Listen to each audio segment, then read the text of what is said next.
In the first half of this chapter, we discussed quantum teleportation and its influence on our theories of life, death, and the physical self. In previous chapters, we've also investigated this physicality and found that experience is inextricably linked to the physical. What we must now question is, how important is this link? And what are its rules? Because if I were able to teleport you by this method, it would mean that your entire physical body would first have to be destroyed, put into an informational superposition with no certain degree of location or momentum, only to be rebuilt with entirely new atoms. So the question that now so brazenly calls for our attention is it the same you who materializes at the other end? On first assessment, this is simply a copy, right down to the very spin of your atoms. But then, atoms come and go every day. So how is this any different? I suppose one could argue that the difference is that whereas in our ordinary minute-by-minute aging process, we only shed partial amounts at any given moment. This is an entire reset. So what if we transferred the information cell by cell? Would this make any difference? Let's examine this idea in a different way. Good morrow, fellow humans. My name is Sean and I am obsessed with infinity. So join me as I attempt to unpick the infinities of what it is.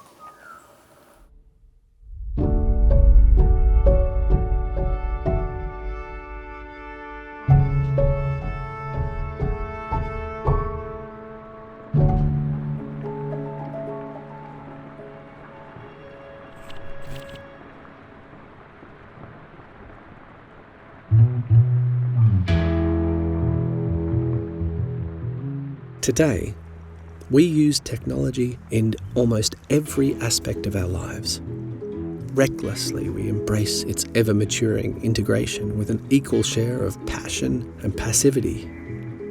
Irrespective of the violence that this gift of instant communication has caused, we contentedly slip the world into our pockets, utilising it as an extension of our working memory, allowing it to analyse, shape and coordinate our very intentions, measuring our desires and helping us navigate the immensity of our world and its endless content. But so what? After all, this revolution has been underway for some time now. It was back in 1957 that the first cochlear implants were offered to the world. These miracles of the modern age converted ordinary sound waves into digital signals, which, when transmitted to the patient's cochlea via a cable under the skin, ignited the sense of hearing in the minds of the deaf. Since 1997, a once inconceivable cure has been used to remove the symptoms of Parkinson's disease. Deep brain stimulation involves placing a neurostimulator deep within the patient's brain, increasing the brain's blood flow and the release of natural neurotransmitters, reforming connections between defective regions. And such bionic upgrades have only continued to advance. Today, smart prosthetics are so clever that they can take movement directives directly from the brain. These are just a few examples of the bionic revolution that we have openly incorporated into our human narrative. And why shouldn't we? However, it does foreshadow a curious path for our species, one which, with little stretch of the imagination, can give insight into how future generations might expand upon this trait of integration, from nanobots that enhance our nervous systems to hyper-advanced versions of our mobile technology embedded directly into our brains and body. Sooner than many may think, the idea of holding a device in your hand will seem archaic. And once we have leapfrogged the few straggling moral issues which current generations seem to only nonchalantly flirt with, we shall find ourselves in a world where the bionic upgrading of both body and mind is considered a relatively mild affair. Very soon. In fact, it's already begun. In 2024, building upon more than 3 decades of brain-machine interface research, or BMI research, the first human trials began for Neuralink's BMI module. The initiative has set itself the challenge of delivering a long-life, 2-way wireless device that connects the human brain directly into the digital world via a standard Bluetooth receiver that can be implanted via a surgery no less accessible than the laser eye surgery, or LASIK, currently performed in standard eye clinics worldwide. Under a local anaesthetic, patients would be contentedly leaving their brain clinics within hours, happily syncing themselves to their devices. Using a specialised robot, 1,024 electrode wires, each 1/10 of a diameter of a human hair, 10 microns across, are attached to the cerebral cortex, recording and stimulating electrical signals at 200 megabytes per second for every electrode wire. This is then computed by an algorithm built into the chip, which processes these signals within a minuscule 900 nanoseconds, meaning that the chip will have processed our intentions before we are even consciously aware of them. And not only will technologies of this type give a voice to the silenced, sight to the blind, and freedom to the impinged, but eventually, this remarkable 2-way digital telepathy will advance our mortal abilities beyond their natural restrictions, surpassing the bandwidth bottleneck that is our reading, writing, and even speech. The life and death necessity for these skills simply evaporates. Memories will be shareable instantly, and even our vision shall be open for manipulation as we send our augmented and virtual realities directly to the brain's visual cortex. And from here, the possibilities are endless. So let us imagine this world. Our minds integrated with digital processors so small that they operate on the same quantum scale as the biological systems they enhance, where future humans routinely upgrade their capacity for both learning and memory. However, due to both the finite nature of our biological system and the ever-expandable nature of the bionic, mental actions start to be increasingly performed outside of the individual brain. However, as this trait continues and the brain's natural plasticity embraces its new norm, it becomes very hard to distinguish what is still us and what is the machine. For as far as the experiencer is concerned, it is all still us. Like the recipients of the cochlear implant, the deep brain stimulator, or the smart prosthetic, shall we each consider the machine and its influence to be as much a part of the self as any original description. Some theories even propose the potential human-machine hive-like mind, a technology-sustained global consciousness. However, as we continue to imagine this world, the idea arises that there may one day come a point where the biological system becomes more of a hindrance than a help. When 99% of mental functions are happening within this digital expansion, why retain the final 1%?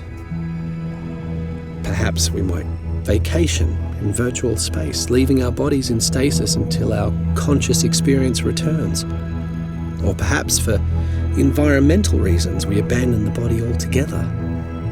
But at this point, is the original self dead? If so, what point did we cross the line? After all, the experience is still theoretically intact. Unlike teleportation, never once did we break the thread. This newly placed interpretation of the self is just as connected to the you of now as the you of your future self is, connected by the ideas, memories, emotions, and a sense of experience through time.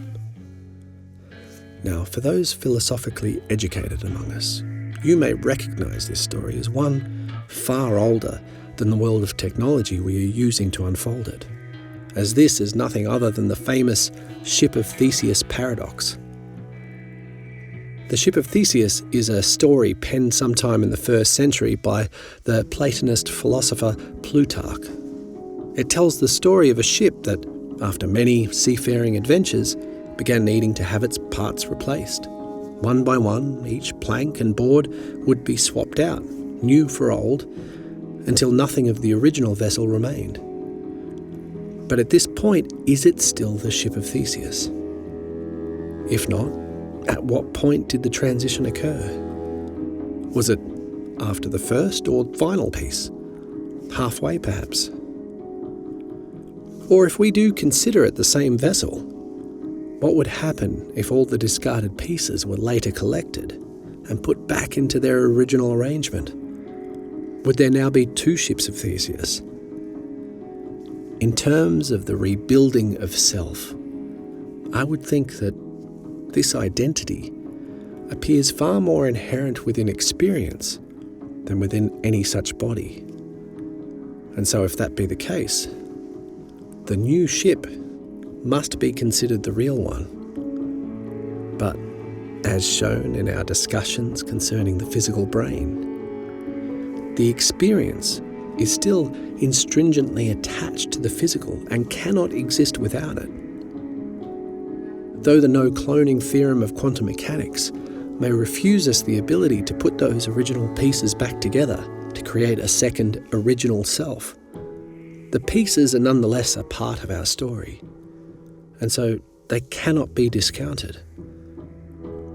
However, this does highlight the continuous nature of the system we call self.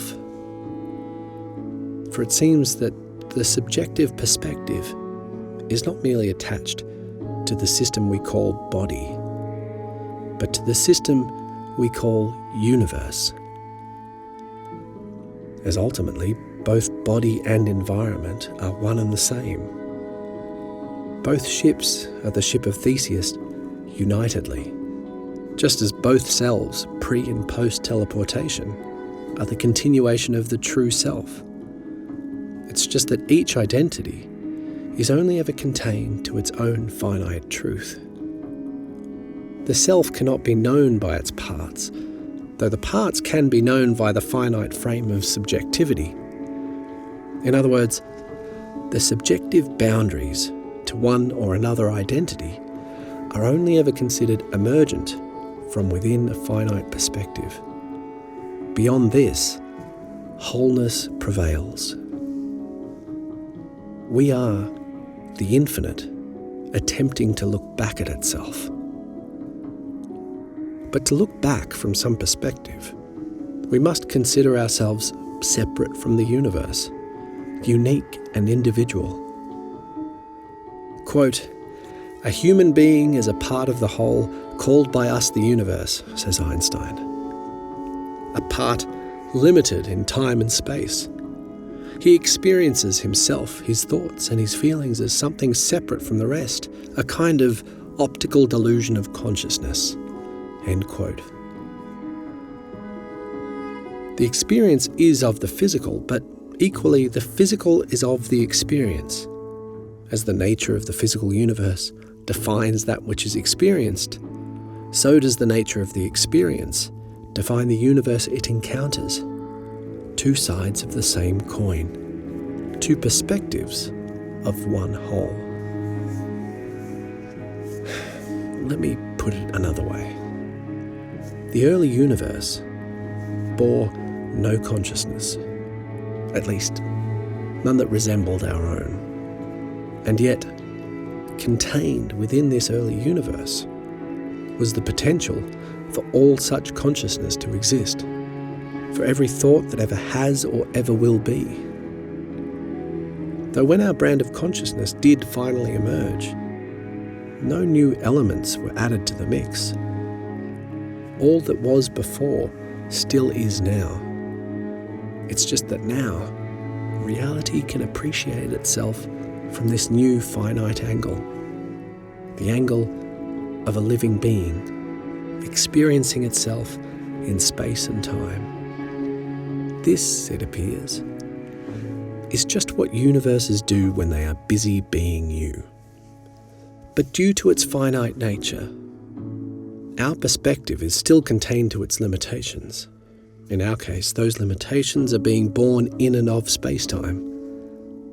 As said by the 18th century philosopher Immanuel Kant, quote, "Space and time are the framework within which the mind is constrained to construct its experience of reality," end quote. An idea worth pondering over because, as discussed, space and time are thought to be mere fields of interaction threaded amidst a still greater infinite. As we exist in and of this universe, so does the universe exist in and of the infinite. Thus, we too are this infinite. But if we are the eternal, is it right to say that we die? When the subjectivity blinks out between teleportations, are we removed from the whole? What is lost upon death? I would think that what we lose is the subjective experience of yet another false boundary. We could confidently describe many various and conflicting perspectives of this life story, each correct, but each infinitely incomplete, as each perspective is defined by its own horizon, some measurable mathematically, some not. Perhaps we could see our life story as living endlessly outside of time, in some perspective of reality beyond time, such as a block universe or muddled quantum foam. We could also perceive ourselves as merely a dance of cause and effect, happening solely within time, as finite quanta playing by the rules. Or even as some unbounded sea of pure consciousness, blending in and out of its many alternate perspectives. Or we could just see our story through the eyes of a single other. There are an infinite count of perspectives from which we could perceive the reality of our story, many conflicting, all with an inherent truth, but all ignoring some part of the greater picture. But this is what we do. This is what we are. We are finite frames with finite understanding and finite experience. We divide reality into time, into space, into us and it. For this is what it is to be alive. Perspective. But there is one perspective that we do and should hold up to be the utmost precious. Our experience, as it is in this very moment, false assumptions and all. Yes, we can describe the self as an eternal weaving of reality, existing beyond the subjective boundaries of time and death. But we can also define ourselves as being the finite. For within this true yet very incomplete perspective, there is only a finite count of vibrations, a finite count of moments, where the infinite refers to itself as you, as I. But this is not a small or less important description of the self, since, as we showed in our dissection of scale in the first few chapters, no perspective can ever truly be big or small compared to the whole, because there is no hierarchy of importance nor any ultimate truth that can be contained to any such finite perspective. Therefore, it is all valid, all magical, and all real. It just happens that this one in an infinite, this you, right now, here in this moment requires that you experience it in time, finitely. If it didn't, it wouldn't be the same you, the same experience.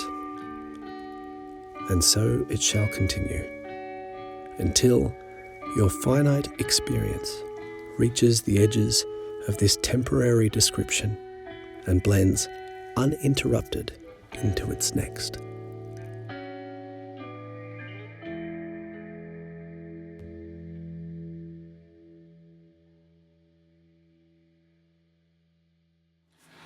There we have it, folks. That is the climax, the end of Act 1. There's still 2 more acts that we're going to be unfolding on this channel, but they'll be happening over the next few years. But that's our first year together. Thank you so much to everyone who has been participating, who has helped me to unfold these ideas, the ongoing dialogue and even friendships that have been evolving in the comment section. It's been wonderful to see you all out there having these conversations. It's really, really exciting. If you're new, welcome.